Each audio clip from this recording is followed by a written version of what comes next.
नमस्कार मंडळी, आमची माती आमची माणसं या चॅनलमध्ये पुन्हा एकदा आपलं सर्वांचं स्वागत आहे। आणि आज सुद्धा अतिशय महत्त्वाचा विषय आहे आणि तो म्हणजे उन्हाळी कारले लागवड। तर मंडळी, एकरी लाखो रुपयापर्यंत कारले लागवडीमधून आपल्याला उत्पन्न घेता येतं। शेतकऱ्यांना उन्हाळ्यामध्ये लखपती बनवणारं हे अतिशय महत्त्वाचं पीक आहे। उन्हाळ्यामध्ये जेव्हा इतर पालेभाज्यांची आवक कमी होते त्यावेळेला कारल्यासारख्या फळभाज्यांची मागणी बाजारामध्ये मोठ्या प्रमाणावर होत असते आणि सगळ्यात महत्त्वाचं म्हणजे चांगला बाजारभाव सुद्धा मिळतो। अनेक शेतकरी कारले लागवडीकडे वळतात, उन्हाळी कारल्याची लागवड करतात, परंतु फळगळती असेल किंवा कीड रोगांचं व्यवस्थित व्यवस्थापन न करणं असेल, अशा प्रकारच्या अनेक समस्या असतात। त्या समस्यांना कसं आपण सामोरं गेलं पाहिजे त्याविषयीचाच आजचा व्हिडिओ आहे। A to Z उन्हाळी कारले लागवडीबद्दलची माहिती आता आपण बघूयात। तर मंडळी, कारले लागवडीसाठी कशा प्रकारचं हवामान लागतं? तर मंडळी, उष्ण आणि दमट हवामानामध्ये कारल्याचं उत्पादन अतिशय चांगल्या प्रकारे होतं, कारण उन्हाळ्यामध्ये 25 ते 35 डिग्री अंश सेल्सिअसपर्यंतचं जे तापमान असतं ते कारले लागवडीसाठी अतिशय पोषक असतं। जमिनीचा विचार केला तर मध्यम भारी उत्तम पाण्याचा निचरा होणारी जमीन ही कारल्यांसाठी अतिशय उपयोगी असते। जमिनीचा जो सामूह आहे, ज्याला आपण pH म्हणतो, तो 6.5 ते 7.5च्या दरम्यान असावा। एक गोष्ट मात्र लक्षात ठेवावी की जी चुनखडीयुक्त जमीन असते किंवा ज्या जमिनीमध्ये पाणी साठून राहतं अशा ठिकाणी मात्र कारल्याची लागवड करू नये, त्यामुळे उत्पादनामध्ये घट होते किंवा कारल्याची वाढ खुंटते। त्यानंतर आता बघूया की महाराष्ट्रामध्ये जास्त उत्पादन देणाऱ्या किंवा काही ज्या संशोधित जाती आहेत त्या कोणत्या आहेत। शेतकरी बांधवांनी एक गोष्ट नेहमी लक्षात ठेवली पाहिजे, जेव्हा आपण कुठल्याही प्रकारची लागवड करतो, फक्त कारलेच नाही तर कोणत्या जातीला मार्केटमध्ये जास्त मागणी आहे त्याच प्रकारच्या किंवा त्या जातीची कारले लागवड आपण करायला पाहिजे। म्हणजे थोडक्यात आपण बाजाराची पाहणी करावी। महाराष्ट्रामध्ये ज्या काही लोकप्रिय आणि चांगल्या जाती आहेत त्यामध्ये फुले ग्रीन गोल्ड ही एक जात आहे, गडद हिरव्या रंगाची आणि मध्यम अशी लांबी असलेली ही जात आहे। त्यानंतर हिरा एक सुद्धा महत्त्वाची जात आहे, अतिशय चांगलं उत्पादन देणारी संकरित जात आहे। त्यानंतर कोकण तारा ही सुद्धा एक जात महत्त्वाची आहे, कमी वेळेमध्ये जास्तीत जास्त उत्पादन ती देते। त्यानंतर मैकोच्या जाती आहे, त्यामध्ये न्यूझीहुडू ही सुद्धा अतिशय चांगली जात आहे, ज्यांची फळं लांब आणि अतिशय आकर्षक दिसतात। परंतु बाजारपेठेमध्ये जर छोट्या कारल्यांना जास्त मागणी असेल तर आपल्या ज्या काही लोकल जाती आहेत त्या निवडल्या तरी चालतात। मात्र मोठ्या कारल्यांसाठी संकरित वाणांची निवड करावी, कारण त्यामुळे जास्तीत जास्त उत्पादन शेतकरी बांधवांना घेता येतं।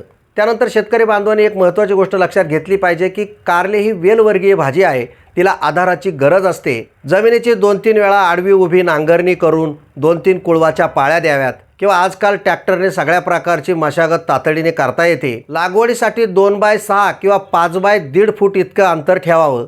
उन्हाळ्यामध्ये वाफे पद्धतीने किंवा सरी वरंबा पद्धतीने सुद्धा लागवड करता येते। जेव्हा आपण टोकन पद्धतीने लागवड करतो त्यावेळेला एका ठिकाणी 2 बिया लावाव्यात। कारल्याची लागवड करण्यापूर्वी ज्या बिया असतात त्या रात्रभर जर पाण्यामध्ये ठेवल्या तर त्याची उगवण क्षमता वाढते किंवा लवकर उगवण होते। त्यानंतर सर्व पिकांसाठी महत्त्वाची गोष्ट असते ती म्हणजे खत आणि पाणी व्यवस्थापन। कारल्याचं पीक जर बघितलं असेल तर त्याला भरपूर अन्नाची गरज असते, त्यामुळे कारले लागवडीच्या पूर्वी 10 ते 15 गाड्या कुजलेलं चांगलं शेणखत टाकावं। 50 किलो DAP, 50 किलो पोटॅश आणि 10 किलो गंधक द्यावं। त्यानंतर पाण्याची बचत करण्यासाठी किंवा कमी पाण्यामध्ये जर कारल्याचं उत्पादन घ्यायचं असेल ठिबकचा चांगला पर्याय आहे। जेव्हा कारल्याची वेल 5 ते 6 पानांची असते त्यावेळेला 19-19-19चा डोस द्यावा। ज्यावेळेला फुले लागतात त्यावेळेला 12-61-0चा डोस द्यावा। मात्र फळधारणेनंतर 0-52-34 आणि 13-0-45चा वापर करावा। ठिबकद्वारे जर आपण खतं दिलं तर जे झाडं असतात म्हणजे जे वेली असतात त्यांचं चांगल्या प्रकारे पोषण होतं। उन्हाळ्यामध्ये पाणी देताना 6 ते 8 दिवसाच्या अंतराने द्यावं। हीच गोष्ट मात्र जिरायतीला लागू होत नाही, कारण 2 ते 3 दिवसात सुद्धा कधी जिरायती भागामध्ये पाणी द्यावं लागतं। परंतु ठिबक जर असेल तर रोज 2-3 तास पाणी द्यावं। मात्र ठिबक असेल तर रोज 2-3 तास पाणी द्यावं, म्हणजे जमिनीमध्ये ओलावा टिकून राहील। त्यानंतर कारल्यावरील कीड आणि रोगांचं संरक्षण कसं करावं? कारल्यावर प्रामुख्याने फळमाशी आणि भुरी रोगाचा प्रादुर्भाव होतो। फळमाशीच्या नियंत्रणासाठी कामगंधे सापळ्यांचा वापर करू शकता। हे सापळे प्रति एकरी 10 ते 15 इतके लावावेत, कारण हे सर्वात सोपं, स्वस्त आणि अतिशय प्रभावी असं औषध आहे। त्यानंतर करपा आणि भुरी या रोगासाठी बोर्डो मिश्रण आणि डायथेन M45ची फवारणी करावी। मावा आणि तुडतुड्यांच्या नियंत्रणासाठी पिवळे चिकट सापळे लावावेत आणि गरज पडल्यास नीम ऑइलची फवारणी करावी। त्यानंतर कारल्यांसाठी मांडव पद्धत आणि काढणी कशी करावी तर मंडळी, जर कारल्याचं दर्जेदार उत्पादन घ्यायचं असेल तर मांडव पद्धती अतिशय महत्त्वाची आहे, कारण मंडप किंवा तारकाठी ही अतिशय उपयुक्त आहे. त्यामुळे फळं जमिनीला टेकत नाही, ती सरळ आणि उभी राहतात. मार्केटमध्ये ताज्या हिरव्यागार फळभाज्यांना अतिशय मागणी असते, त्यामुळे साहजिकच जास्त भाव मिळतो. कारल्याची काढणी साधारणतः लागवडीनंतर 60 दिवसांनी सुरू होते. दर 3-4 दिवसांच्या अंतराने कारल्यांची काढणी करावी, जेणेकरून ज्या वेली असतात त्या चांगल्या सुरक्षित राहतात. त्यानंतर सगळ्यात महत्त्वाचा भाग असतो ते आपण ज्या काही फळभाज्या पिकवलेल्या आहेत तर त्याचं मार्केटिंग कसं करावं. मार्केटिंगसाठी ग्रेडिंग व्यवस्थित केली पाहिजे. सारख्या आकाराची फळं आहेत ती आपण आपली वेगवेगळी केली पाहिजे. लांब आणि सरळ असलेले कारले वेगळे काढावेत. पॅकेजिंग करताना जाळीदार ज्या पिशव्या असतात त्यांचा वापर करावा.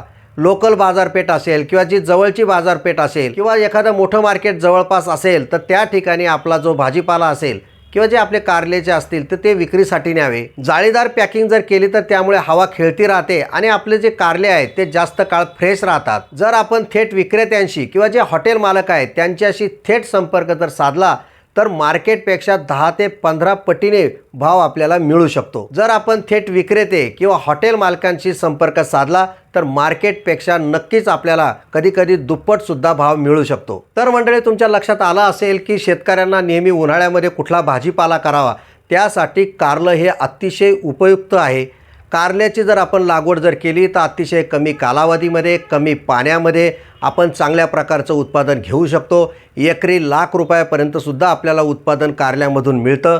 व्यवस्थित जर आपण नियोजन केलं, कीड रोगाचं व्यवस्थित नियंत्रण केलं, व्यवस्थित मशागत जर केली आणि चांगला पिकवलेला दर्जेदार जो माल असतो तो आपण व्यवस्थित ग्रेडिंग करून मार्केटमध्ये नेला तर त्याला चांगला भाव मिळू शकतो. कारल्याच्या शेतीतून सुद्धा लखपती बनता येतं. तर मंडळी, हा कारल्याचा व्हिडिओ तुम्हाला जर आवडला असेल तर नक्की लाईक करा, शेअर करा आणि तुम्ही जर नवीन असाल तर आमची माती आमची माणसं हा चॅनल सबस्क्राईब करा. धन्यवाद.